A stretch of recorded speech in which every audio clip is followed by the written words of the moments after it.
Welcome to Sound Stories. I'm Stephanie Cicerelli. Today in studio, we have Jocelyn Rasmussen. She's here to talk a little bit about the wonderful voice that we have and the identity we find in it. So, Jocelyn, welcome to the show. Thanks, Stephanie. It's wonderful to be here with you. Well, can you tell us a little bit about yourself? I am a singing teacher and coach now. I do executive voice coaching and teach singers. I started out as a pop and jazz singer, and then I sang classical music and opera. And I had my share of illness and various things. And at one point, when I was recovering from thyroid disease, I started teaching. And I realized that singing had been the career I wanted as much as breathing, but that teaching was really my calling, and it would never be enough for me again to just have my own voice, that I wanted everybody to have their voice. Well, that's a beautiful thought. And I know that you've gone through quite the personal journey there too with it. And part of why you teach is because you do want to share that with others and to help them to discover who they are and also how they can heal through using their voice. Yes, and it's been a great surprise to me and so exciting. And I'm thrilled that we're starting now to have the science, the ways of measuring these things, so that what we experience when we do voice work is now starting to be verified in experiments. And it's really exciting to me how much the voice can do to improve our physical energy levels, our mental clarity, our emotional balance, and the way we're able to relate with one another throughout our day. Absolutely. Now, something that we were talking about a bit earlier actually focused on authenticity. And in our business, doing voiceovers and helping other people to bring life to their scripts, we find that authenticity is a huge piece of what might set one artist apart from another, and certainly to make one campaign perform better than another. So can you maybe share a bit about what authenticity means and how that comes across in the human voice? Yes, I think there are a lot of reasons why we try to sometimes disguise the way we're really feeling. It can be as simple as not wanting people to know how tired we are. It could be something more of an emotional nature. I talked with one gentleman in the book. He was a contractor who did really huge construction projects in New York City. And a client he had had before gave the bid to a competitor, and he was very surprised. And a mutual friend of theirs told him it was because the client thought he didn't have the energy to do the project. And he was really surprised by that. And as we were working in his session, I was helping him find ways to be physically more energized and present and so on. And what he told me was that he had just recently separated from his wife, something he didn't want, and he thought he'd been doing a really good job of covering that up. But as we worked, he could see how that had been stealing his energy and that he needed to do some work around that so that he could show up at his job with his full energy and that people would believe he really had that. Now, that's a great story, Jocelyn, and it reminds me maybe of actors who maybe when they go to an audition and they're not quite bringing their best with them, that might come across in a different way than it would, say, on the job, but the feelings are very much the same. Absolutely. You can even have an actor who you've hired for other spots and who you really like, and just find that on this particular day there's a certain sparkle missing. It might be because they have a cold and they took a bunch of medications so that it doesn't show. It might be that they've had a big disappointment, a loss of another job, and they're just not quite finding that spark today for this because that disappointment is still with them. And it's not that they don't want the job or care about it, but some things just pull our energy down and they stay with us and they get carried into the next situation unless we have very strong techniques for shifting that energy. Someone would definitely have to teach everyone those, because I know I have not a clue on what that might be. But just thinking again about when someone speaks to you, maybe it's a line they're reading, or maybe you've asked them how they're doing or whatnot. And the way that we answer with our words might actually kind of be betrayed by our feelings or our emotions that might come through that. So this again is like, you might be reading something from a script, but internally you're really not feeling it, and it's coming across in a way that is not how the words would expect it to be. Right. And so there's there are just different frequencies in the sound, and some of them will betray what we're thinking. Mm-hmm. Some of them will betray what we're feeling. And if what we're thinking doesn't agree with what we're feeling, there's going to be some sort of disconnect. We might not be able to name it, but we'll know it. And part of the reason we know it is because we have sound receptors in every cell of our skin. And so quite often, we won't say somebody sounds creepy, we'll say they feel creepy. Or we'll love the feeling that we get from someone's laughter. So we're feeling that sound in our body, and it's resonating our bones and our organs and things. It's stimulating our brain. It is actually stimulating our brain and producing chemicals there that give us clues about what our authentic response is to whether or not they are being authentic. Oh, so you could be sitting in the room, or maybe listening to an audition online, whatever the case might be, and when you're listening to someone or observing their performance, you're really thinking, is this moving me? Do I believe them? Are they credible? Do I trust them with my message? So if you have a number of people who are really, really good and you have to make a choice, then how would you make that choice, given some of them may not, I guess, have the same spark there? Like, is there a way to tell who should be booking a gig? In my own experience, I would go with what moves me. For me, when I'm really moved by something, I'll get full body chills, I'll get goosebumps, and it might not be the most polished performance, but if I know I'm going to get to rehearse and work with that person, if that natural ability to move me in that deep and powerful way is there, I would be more tempted to go with that than with the more finished product. Because even over the airwaves, over radio or television, I teach a lot of people over Skype, and I will still get the goosebumps and the hair standing on end over Skype or over the telephone. And I'm not seeing them.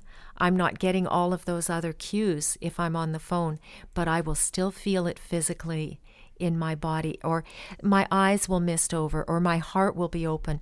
Sometimes when someone is really moving me, it'll remind me of a story in my own life that relates and draws my passion or my interest. So basically, I would go with the person who's engaging me, not the one who's impressing me with their techniques as much as the one who's engaging me. No, that's very interesting. And I appreciate what you've said. It reminds me of the movie Inside Out. Have you ever seen that from Pixar? No. Oh, basically the main character, this little girl, she has all these feelings, like we all do, right? So, but anyway, you got anger, sadness, joy. I know I'm forgetting someone. Forgive me. Go look at IMDb. Anyway, so we've got emotions, is the bottom line. And these emotions kind of have a main role in the film because they're in her brain. And whenever something happens, Riley is going to feel joy. She's going to feel sadness. She's going to be angry. She's going to have some kind of a response. But when I was thinking about this movie before, and I know a lot of people love it, but it really speaks to kind of method acting, what I find. Because when you can actually draw on an experience that you've had, like what you said, like sometimes when you hear someone, it brings you back into something that you might have experienced that was similar. If an actor can go to that place where they have authenticity, they have this core memory, we can call it here, because I believe that's what they call them in the film. But if you can access that, then you can actually take that memory almost relive it, maybe not completely, but to such a degree that when someone else hears it, they have that connection. There's authenticity. They feel like this is coming from somewhere. This is not just a cerebral experience. Right. The brain doesn't know the difference between a memory, a projection, and what's really happening. So as actors, we read a script and we understand the emotion that is being called for. Then we go into our own biography, our own story, and we find a feeling that matches that. And we relive it, and that animates the script. And if somebody understands the script and layers on the approximation of what, so I'm going to sound angry, or I'm going to sound warm, or I'm going to sound excited. But if they haven't tapped into the essential part of themselves that truly animates it, it just won't get us in the same way. Mm-hmm. It's almost like a shell of that feeling or experience. It's like they're paying lip service maybe to the script. They're just reading it. It means nothing in a certain way. So I know with our talent, what we always tell them to do is, when you're evaluating an opportunity, don't just look at it for whether or not you are a technical match for this. Like, you can speak the language, you're the right gender that is being called for the role. Maybe you can do that accent, whatever it might be. Like, think about, does this actually feel like I would voice this? Is this something I can relate to? Is this something I even support, really? Because, well, there's a lot out there that people could be reading, and not all of the scripts in the world will be the right fit for every actor that comes into the audition room, right? So they have to be a little bit, I guess, introspective in that way. Yes, and I think it eventually leads to more success, because when you do the things that are authentically yours, you do them better, you get called back, and when you turn away the things that are not going to be so strongly yours, you don't weaken your overall portfolio. Mm-hmm, that's true. And on that vein, I know there are a lot of actors probably listening, but we do encourage them to think like an agent. So if you're an actor, then you have to be thinking, would my agent send me out for this? If I had one. Maybe you don't have one, but you need to think like one, even if you don't. So will this make me, like, if I were my own agent, would I send me? I guess that's the bottom line, right? Because if you were the agent and you wouldn't send you, you shouldn't be auditioning for it. It's just that simple, right? But you do need to have that connection. And having connection with the script, with the character, creating a backstory in your mind, kind of using all the clues that you've been given along the way, because you will be given clues, then you can come to that kind of place where you feel that you're prepared, this is the right fit for me, and you can bring that emotional side, but also that more cerebral side to have a more balanced performance. Right. Perfectly said.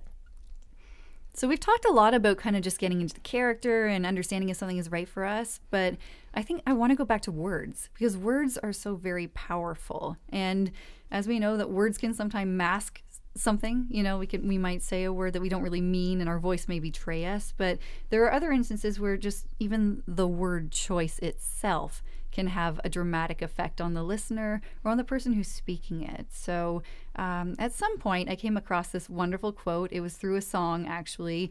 This recording artist, Toby Mac, he has a song called Speak Life, and I love that song, and it was an anthem for me for a little while. But at any rate, he went and he found this wonderful quote, and it comes from Brennan Manning. And what he said, that in every encounter, we either give life or we drain it. There is no neutral exchange. That's just, there's a lot of weight there. A lot. And I think it's true. And it probably comes back to the breath, that inspiration, our ability to take that in a way that is fully nurturing, fully releasing, fully accepting of that life force, and then the ability to put that back into the world with our truth and with our heart and with our wisdom. And that's a training. That's something that we can learn how to do. And then if life starts to take over, if we start to get too frantic, we can think we're putting into life, but we're actually draining life because we're needing too much from it in too big a hurry or something. And if we can just breathe and allow, then instead of thinking about everything we have to do or get, we can just think about what the moment wants. So I can listen to you and just try to understand you rather than listening to you thinking about how I'm going to respond. I think a lot of people listen, for the sole purpose of knowing what they're going to say next. And I know I do that a lot. and we think of that as being on the giving end of things, right? Of putting into life and filling it up. But in a way, our presence is what really, really gives. And our faith in that life that's there and in the meeting and in what wants to come between us. And so I think in a lot of these jobs, in our relationships, whether it's professionally or personally, what we're wanting is what we didn't know was going to happen, but what is so true between us. And when we cultivate that, I think then whether we're doing a commercial spot or reading a book or doing a show or having a business meeting, that possibility for true sparkle and creativity and awesome things to happen is just there. And it all does come back to the breath, though, doesn't it? Because if we are unable to breathe, then we can't support anything. The phonation suffers. Just wondering what you can share with us about just breath and why it is so very important. Breath is one of those miracles to me. It's completely autonomic. We don't control it, thank goodness. And yet we can do so much that interferes with us, with the breath and with our aliveness. So if the physical body is depleted, we'll tend to sort of collapse. And then our breath will go about as low as the clavicular bones. It just gets stopped. And if we are spending beyond what is really natural or healthy for us, the breath will start to become stressed and labored, and we'll be gasping for it. And there are all these places in between. But if we're just sort of aligned and open, then oxygen goes in, carbon dioxide goes out. It just is the natural property of gases to equalize. And only if we are efforting greatly do we have to help it out. But it'll just be there. The point is, the structure of our body has to be erect, aligned, and open. Otherwise, we're compensating. So every emotion that affects us, whether it's puffing us up or collapsing us, our physical state of being, what we're thinking, what we believe, all of those things are going to start to affect the breath. So if I'm angry, I'm going to start to have stronger exhales. I'm going to be spitting my words and doing all of those things. And we have that wonderful expression, take a breath and count to 10. And what that does is actually, as you slow your breathing, your respiratory rate slows, your heart rate slows, you stop producing cortisol and all of that, and you start producing positive endorphins. And so it's not just that you sound less angry, you are less angry. And those same things kick in with other feelings and so on. So just by being able to change your breath, you can affect all of these other things. And then if you start to change the voice with it, it's amplified. Yeah, and amplification is pretty big. For most performers, you do want to know how to control your voice, the volume, the pitch, the everything about it. Just thinking, because we're just, a stone's throw from the Stratford Festival. Like, for instance, if you work there and you're an actor, then you have to project all the way to the back of the stage and into the audience. That's a lot of work. That takes work. Or an opera singer, this sort of thing. But when you are doing a performance that is more intimate, like a voiceover, like essentially we're podcasting right now, so we're both sitting here with a microphone in front of us, little pop filter, all that. There's maybe a different way to budget that breath or to use it, especially if you're seated as opposed to standing. So how can we maybe make the most of our breath for those who would like to do that? is a beautiful question. So the vocal cords are real tiny, and they pace the air and our thoughts and our feelings. And they did a study back in the 70s where they measured lung capacity, and they thought that the singers with the greatest lung capacity would be able to do the longest phrases. And they found, in fact, there was no correlation whatsoever, that the ability to do a long phrase was the ability to pace the breath, and it actually doesn't take very much breath to sing or speak. And what creates volume is resonance, not force. So if you want your sound to be more, to travel into the house, what you need is for it to be acoustically efficient. So it needs a full complement of overtones. So if I'm speaking to you here, I'm not going to put all of that resonance in it. But if I was in a full house, it would be a thing of filling the trachea, the bronchial tubes, the face, the head. I would just be vibrating with the resonance, not so much with force, but just full of the sound. And it would put all of these things that make it travel.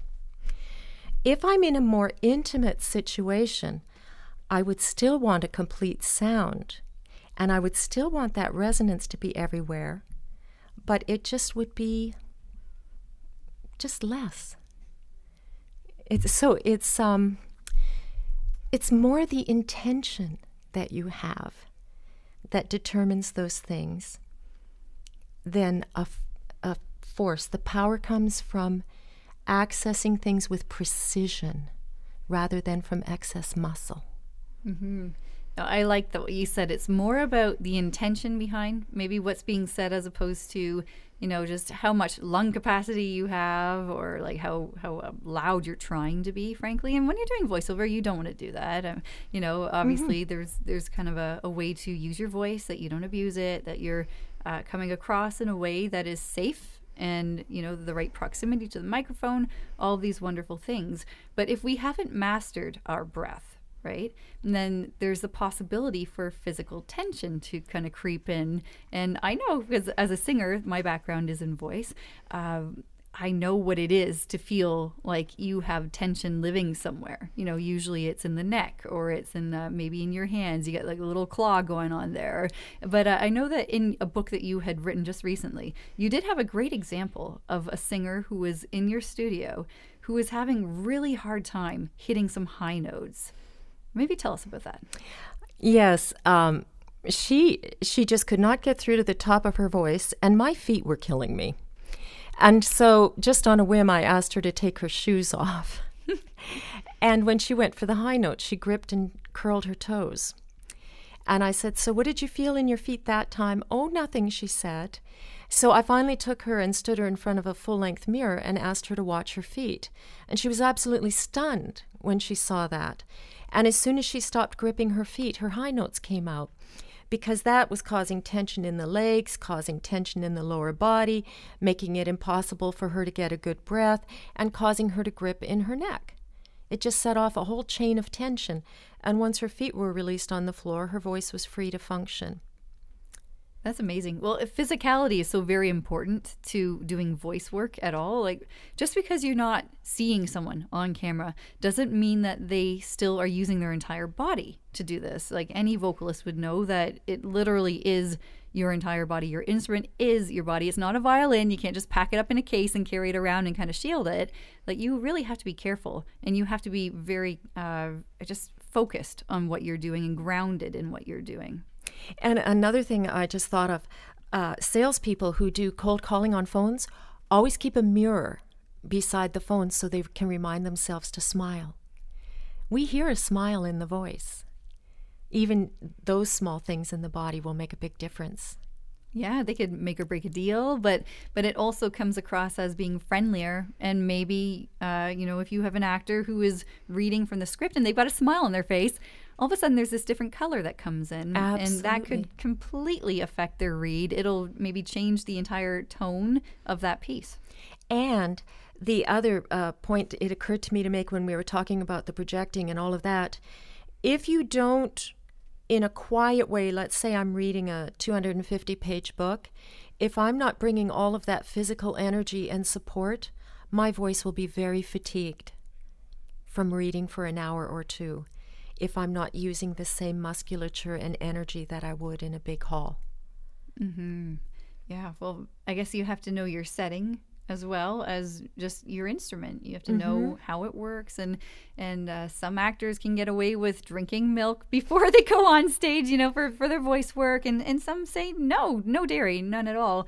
I think we really just have to be in tune with what our own body is telling us. Absolutely. But also when someone is casting, as they are listening and they're experiencing whatever that read is, whatever they're being drawn into, that world that the actor has created for the time being, they have to think, are they suspending my disbelief? Do I trust them?